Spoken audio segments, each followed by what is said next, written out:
I'm Kamal Jeswani from India, a financial success coach. So basically, let me tell you about how I got into this journey. Since childhood, we always used to hear the statements like, you need to study a lot, you need to work really very hard to earn money. And apart from that, we also saw that, whenever some rich person used to pass by, people used to say that, if he's so rich, he would have done something wrong. Okay, so we grew up with those beliefs, certain beliefs about money. And apart from that, we also learned some basic skills like, my uncle, he used to give me a biscuit, okay, a cookie. And one fine day, he stopped giving cookie because he could not bring it. So he said, I haven't brought the cookie today. I'll give you a few paise for that. So the cookie used to cost around 10 paise or 15 paise. That's in Indian currency. So he gave us that. I took that money. So every day he got into the habit of giving that. So that was like my pocket money. And after that, again, he started bringing cookies. But now I was getting the money as well as cookies. And this thing kept on going like, one day he will stop bringing cookies and we will tell him, now you need to increase the pocket money. And this is how we learned about that, gradually you can start increasing your money. The only thing which we did not learn was how to save money. The only thing we learned was about the piggy bank. Okay, you have to put money over there, and one fine day, break that piggy bank and withdraw the money. Nothing beyond that. And after that, once I grew up, I was in school, and so I realized the importance of money that time because we were from a lower middle class, and in fact, even the people when they carry their school bags, I used to carry the bag which was stitched by my mom, a normal cloth bag. And people used to tell me, why aren't you buying a bag? Why are you carrying this kind of a bag? I say, that's fine with me. And so I knew the struggles, when you do not have much of money. And after that, so my father used to earn 900 rupees. So if I convert into US dollars, that would be around 14, $15 per month. So that was the income we used to get at home. And my mom used to work really very hard. So we saw that struggle of making money. And after we grew up, it was like my mom who used to take the major financial decisions because she really worked hard on her financial acumen. So although she was not at all educated, but she really worked hard on making herself aware of what is happening around us. So she was taking the decision. So if you look at it, I was never into money management, and then I got a job. So even at job, what I used to do is I used to bring my salary home, give it to my mom. That's it. Forget about it. I don't have to think about whether this is enough or not, it's sufficient or not. But while I was working, I got some experiences, which made me think more about the financial literacy, and those experiences were literally very shocking. I always used to have this question in my mind that when rich people, if they suffer a loss, why do they become very poor? Why can't they become middle class? So this question always was there in my mind. Apart from that, another question was like, when people start making more money, when they start earning more, so ideally, if a person is earning uh, 1,000, okay, or 100, if a person is earning 100, after a few years, if he has started earning 500, so his salary has increased 5 times. So ideally, if he was able to manage his household in 100, he should be having 400 spare every month, 400 rupees extra every month, okay, to save. But that was never the case. If income keeps on increasing and along with that, people still have a challenge. And that made me think about money management. That made me think about there is something which we have never been taught in school. There is something which we were not taught in college. Okay, so something is missing. What we have been learning since childhood is all about how to become good enough to make money, how to basically get educated, how to basically learn the skills. So we got the knowledge, we got the skills about how to make money, but nowhere we were taught about how to manage money. Even the lesson which we learned in school that we should save money, that is incomplete lesson.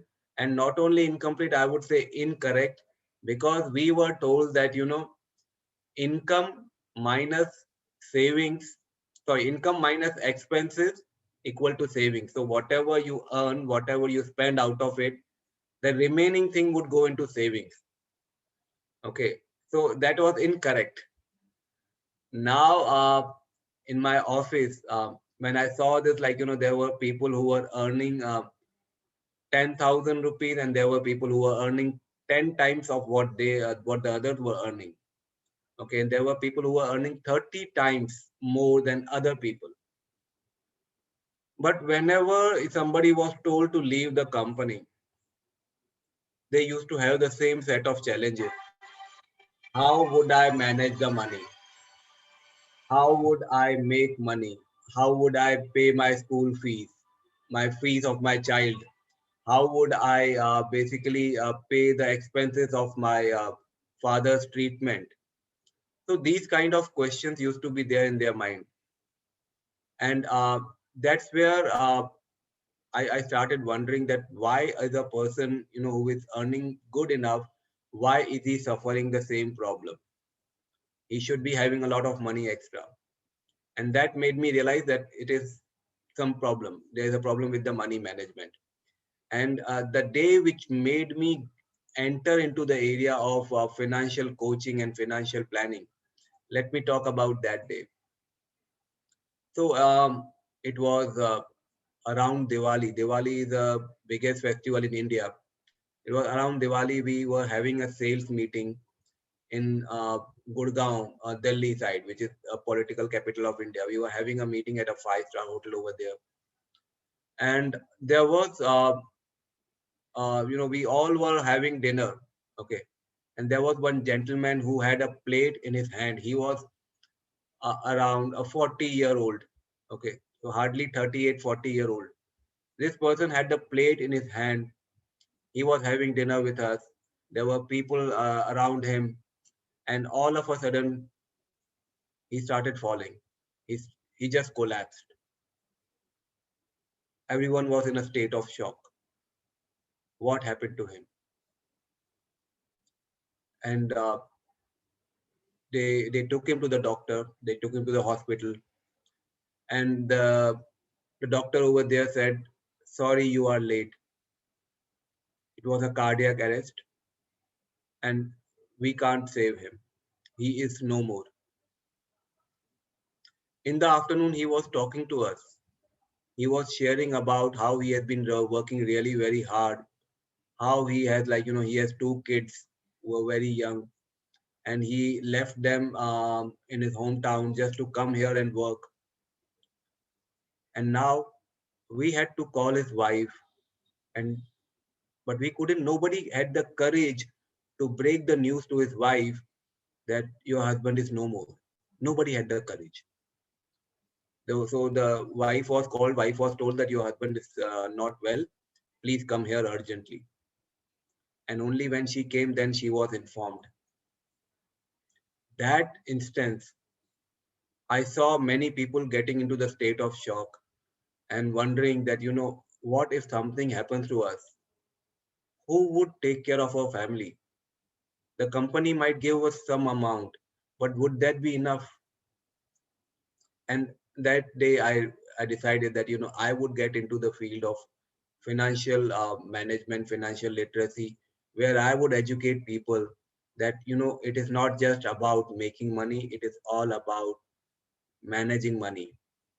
Okay, it's basically, if you look at it, more than we think, money matters. It does. Okay.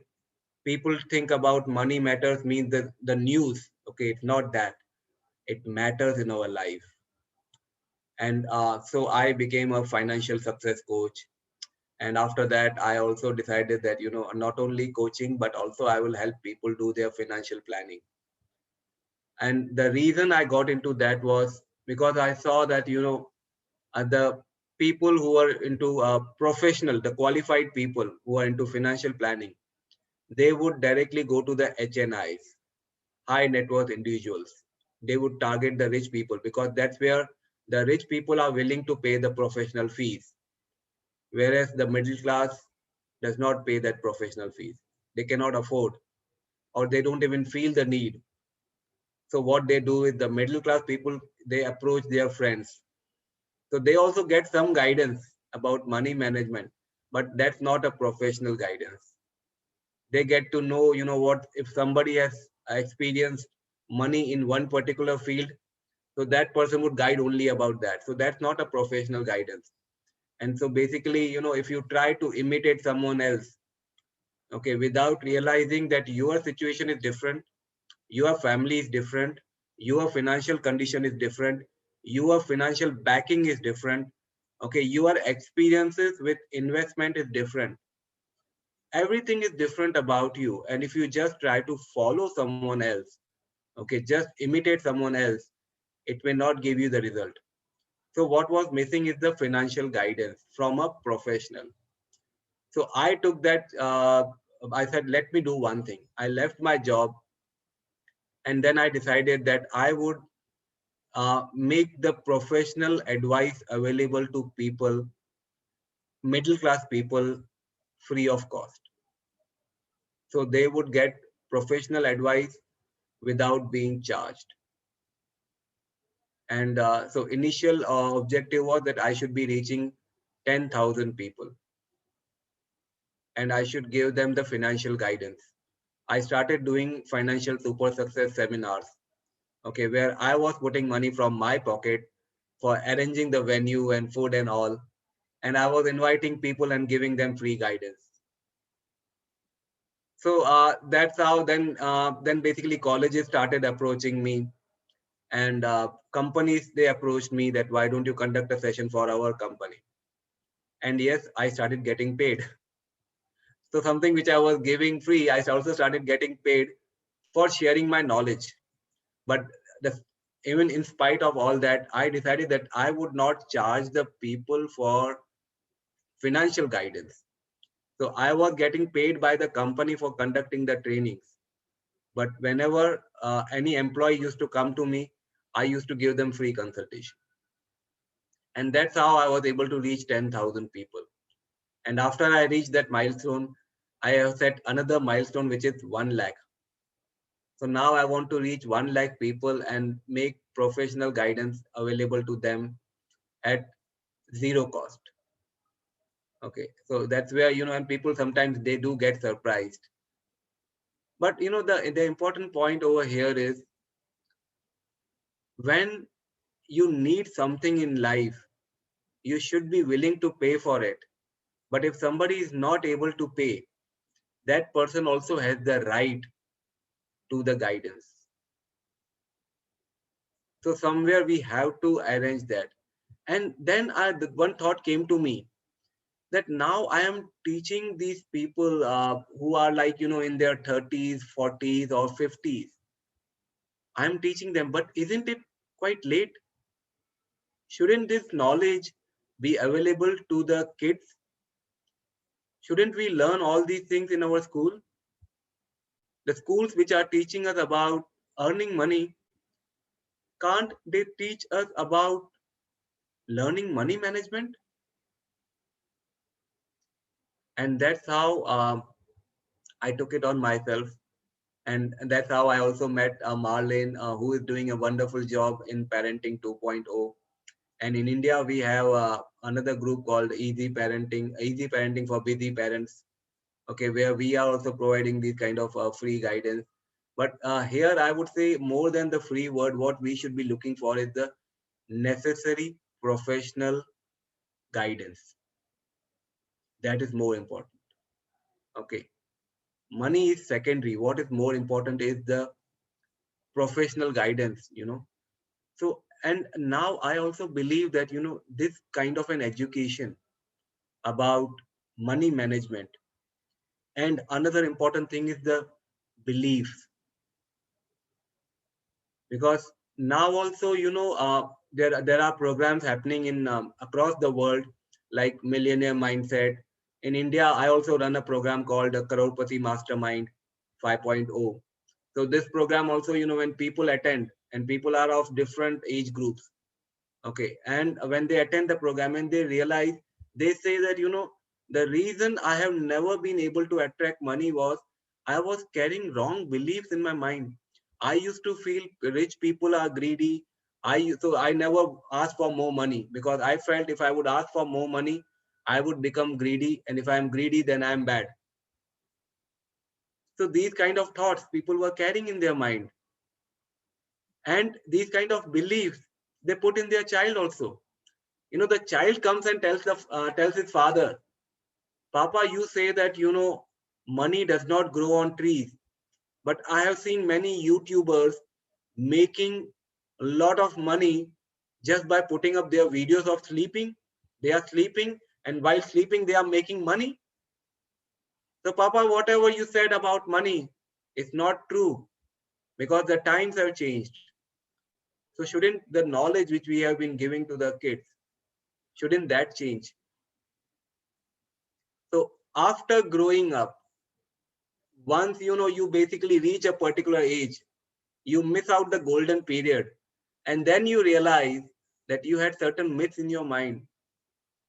What if you basically got to know during your childhood, you would have never wasted your time, you would have never wasted an opportunity of making money, saving money, managing money, investing money, and creating a beautiful life. You wouldn't have wasted that.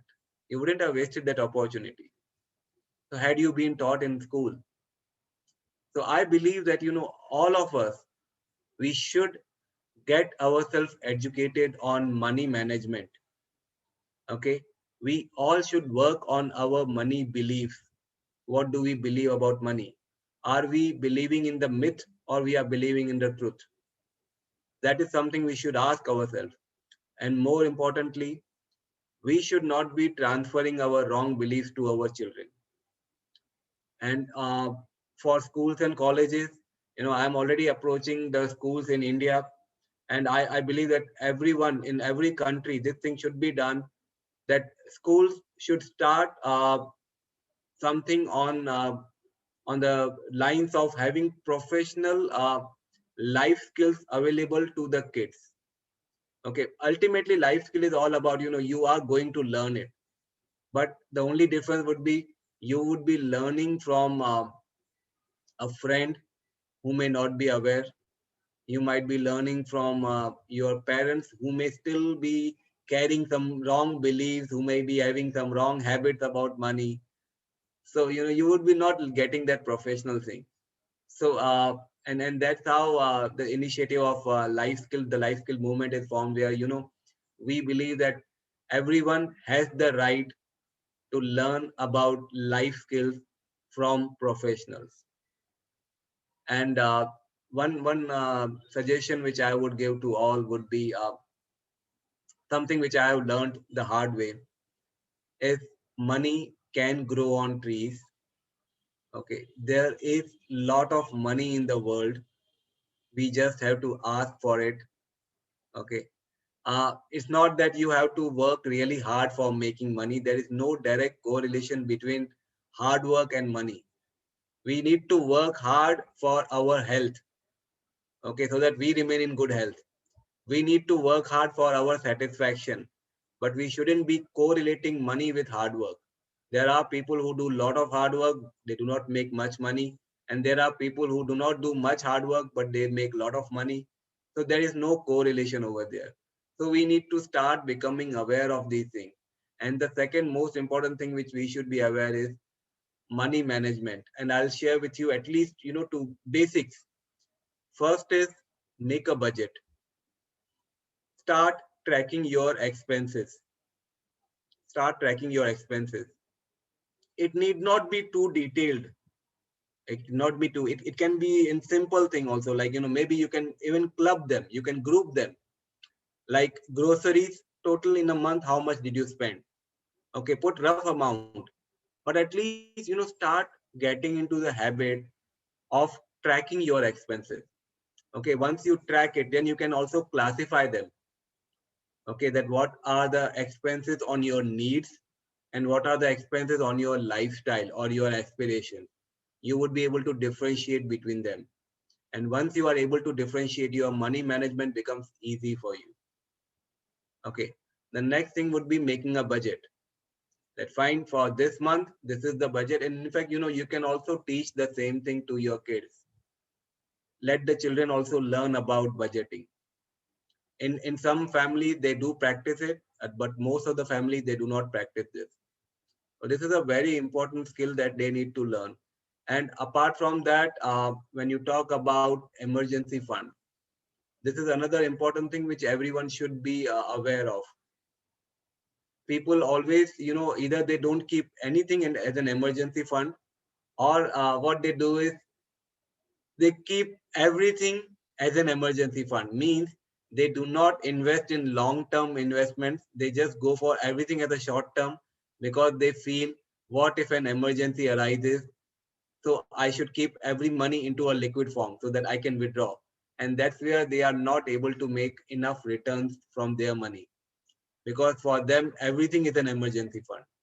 So we need to understand that, we should have a separate emergency fund, and the remaining amount we can definitely put into long-term investment, because the longer period you keep, the more compounding would happen and the more disciplined you would be. So these are some small things at least you can start with till you are able to get the professional guidance on money management. I hope that it would be enough from my side. And I'm really glad and thankful to Marlin for giving me this opportunity to speak over here and to share my views with you. Thank you so much.